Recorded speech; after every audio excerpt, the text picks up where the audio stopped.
Ty jsi mě pěkně prohnal. Asi jsi rozproudil krev. A máš ji horkou. Neubližuj mi. Neubližuj mi. Ahoj, co se tam děje? Pomoz mi! Zavolej policii! Zmiz odsud, děvče. Snad se nehádáte, protože víte, rvačka je na nic. Radši zmiz.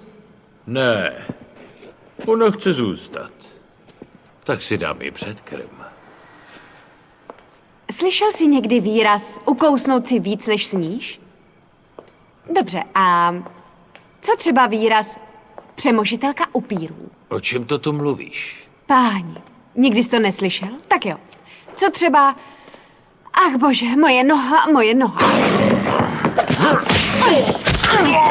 Bože, moje noha! Vidíš? To je konečně řeč.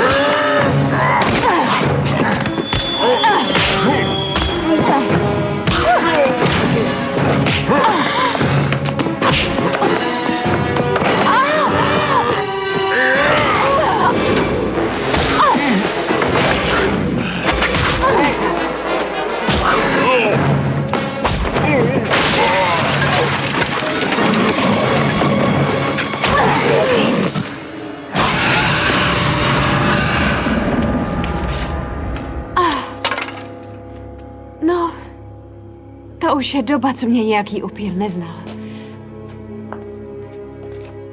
Měl bys jít domů. Jak to děláš? Prostě dělám. Jsi jenom holka. To já říkám taky.